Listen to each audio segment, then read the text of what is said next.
Pendlerregel Nummer 64. Die ruhigste Fahrt kann zum Horrortrip werden. Jeanettli muss Kaka. Die Dame wiederholt es 4-5 Mal in anschwellender Lautstärke und einem Tonfall der schieren Verzückung. Jeanettli muss Kaka. Wie ein Refrain breitet sich der Satz in der 1. Klasse aus, wo sonst Stille herrscht, wie eine Beschwörungsformel. Jeanettli muss Kaka. Die Dame trägt ein teures Deux-Pièce. Ihrem dauergewellten weißen Haar hat der Coiffeur einen violetten Schimmer verpasst. Jeanettli muss Kaka. Eben haben wir Stadelhofen passiert.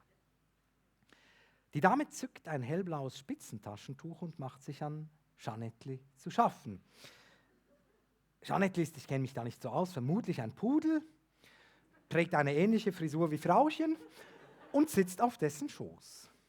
Nun beginnt Frauchen mit dem Taschentuch den Kot aus Jeanettlis After zu zupfen, wiederholt dazu in selbstvergessenem Singsang Kaka, Jeanettli muss Kaka. Und ich kann so angewidert, ich bin, den Blick nicht mehr von den beiden wenden. Zuletzt entleert die Dame das Taschentuch mit der Hundekacke in den Kehrichtbehälter, faltet es sorgsam wieder zusammen, steckt es in ihre Handtasche, entnimmt dieser eine Lindor-Kugel und genießt die Leckerei mit geschlossenen Augen. Braves Jeanettli, liebes Jeanettli, murmelt sie dazu immerfort. Ich würde jetzt dann gleich ein S-Bahn-Verbot für die Hunde fordern, denken Sie bestimmt. Nein, nein, die Tierchen können ja nichts dafür. Das wirklich Unappetitliche sind die Hundehalterinnen. Gut, das mache ich gerne ein bisschen gegen Schluss, weil ich sehe es dann aber an den Gesichtern an. Ja, die Leute, dann gehen ein paar hey nach.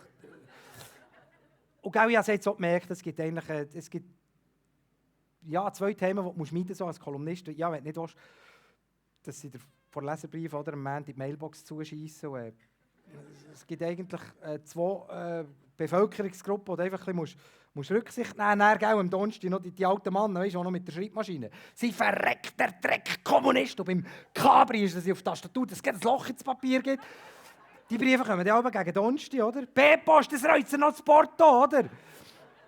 Wenn nicht noch ein Wäschkorb voll solche Briefe willst, dann gibt es einfach 2 Bevölkerungsgruppen, wo du ein bisschen schauen musst. Oder? Musst ein bisschen ich sage dem leserbriefrelevante Bevölkerungsgruppen.